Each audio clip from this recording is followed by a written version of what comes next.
Hey everybody, it's Brian Burns and welcome to this episode of Career Advice Options, Ideas, Hacking to get your dream life, your dream career, your dream job. You know, everybody always comes up with the experience excuse. And, you know, it's legitimate. You don't have any experience at the thing that you want to do or the job that you want to get or the particular skill.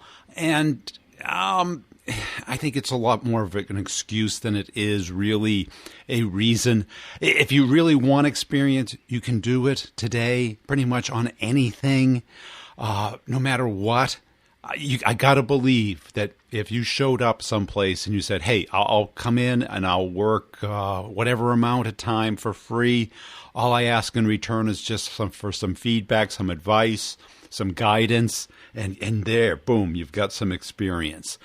And that might seem crazy. You might not have time for that. Or you just go and do it on your own. Get on the internet, watch as much as you can. Maybe take an online course. Maybe read some books, listen to some podcasts, read some blogs. The days of the experience excuse are over. I'm sorry. You know, you got to ask yourself, what's really stopping me from doing that? I got to believe you approach any business owner and you're willing to give them, you know, a reasonable amount of time, a day, a week, or every other week in exchange for just them showing you the way, giving you some advice, giving you some guidance, giving you some introductions, some connections. And if you hear about all of these people in these crazy dream jobs, they typically did these stupid little internships, sometimes for free, and it cost them money because they had to pay to park, they had to pay to get there, they have to, eat. It's not, it's free for the person getting the work, and the work, they typically don't give you anything to do that's of any real great experience. But what you do get is that connection, that understanding, that conversation with people that are doing it.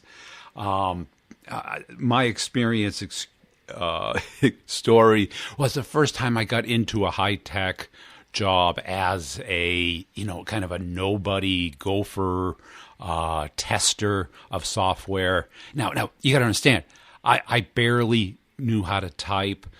I bought a little computer way back when, bought a typing application, and literally all night long I would teach myself how to type on this little Radio Shack color computer that I spent all the money I had on because I knew it was the future. I knew I had no ability. I had no skill at it. I had curiosity. I had desire. I had ambition, right? But I wasn't like a math guy in school. I did terrible in math. I did terrible in English. But I knew it was the future. I knew it was all over. Where I was growing up in Boston area, you'd open up the want ads and there'd be, 40 pages for software engineers and one page for everybody else. So I knew it was the future, and I had been working as a shipping and receiving guy at a manufacturing company where I talked to programmers, became friends with programmers, and they were like, yeah, you should get into it. It's cool, man. And I saw what they did and I didn't understand it. And I just asked, how did you get started? And it goes, you just start, and I took a couple of computer courses at night school, and they were like Cobalt. They were like so old. They were, and talking in the very bits and bytes, and they were semi-worthless. Honestly, compared to what is available today, there's no excuse. But anyways, then I was working as basically a sales guy over the phone and going to visit businesses selling sign material, just the vinyl that they would cut out and make those vinyl signs that they put on doors.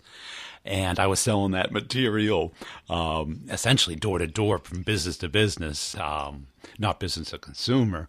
But what I showed this first VP that I got an interview with at the first technology company where I was going to be a tester, I didn't have. I showed him, I bought this color computer. He loved that idea. He loved the initiative. He loved the sense of passion for it. And then I showed him how I came up with this strategy of selling the sign equipment material and how I beat my competition because we basically went to the same manufacturer and it was non-branded but the identical material, and I could prove this to my customers, and we sold it for half the price and basically eliminated our competitors and took over the territory, and it turned into a real business later on. And he just loved that idea. Now, this guy was a PhD out of MIT and, with a pedigree. And here I was, this, night school student at the time, probably only a sophomore. And I wanted this job so bad. It wasn't a good job. It was a terrible job. It was basically running tests on someone else's software all day and trying to figure out bugs and stuff. But I did it, and I worked my way up. And within 2 years, I was one of the top engineers there. I was the guy that was like pulling apart the program, optimizing it over the weekend. And it wasn't because I wasn't smarter than anybody there. I was more creative, probably more dedicated. I put in a lot more hours. There were a couple of nights where I slept at the office because I lived 50 miles away, and the place I lived at wasn't much better than my office. But the experience thing, it's like, you gotta, I hate the hustle and grind thing because it's not just that. It's the smart part of it. It's the cognitive, creative thinking part of it, and doing it. And if you couple that with the hustle and grind, because you got to run in the right direction to get there. If you're running in the wrong direction, it doesn't matter how fast you run. You're not going to get there. So it was this combination of smart and hard. And not letting the experience thing get in the way. Because from that job, I hopped to a better job. Then I hopped to a better job. And then I got into sales. And then it was just unbelievable. I just could not believe, and people could not believe, that that was possible. And it wasn't, it was a lot of timing, right? Because it was, technology was taking off at the time.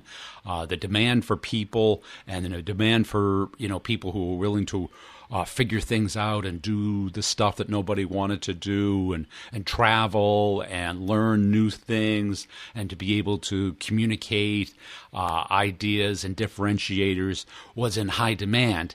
But I kind of did it. And when I heard other people with, better degrees, better upbringings, better opportunities, and people going back to school because they haven't found themselves and just trying to take 2 more years of, reading books about other people's lives, I think you just have to, if you want experience, start. And start little, start consistent, do it every day, find a way, give and give and give, and eventually it does come back. But match up that, find the right direction, and then run towards that direction. Don't just run, and just don't wait to be discovered. Thanks for listening. I hope this has been helpful. I really appreciate everybody who's telling everybody about the Career Advice Podcast. I'd love to hear some other people's questions. Anybody who wants to come on, I'd love to talk about your story, either that you're going through, you've been through, or you want to start. Talk to you soon. Check me out on LinkedIn at Brian G. Burns.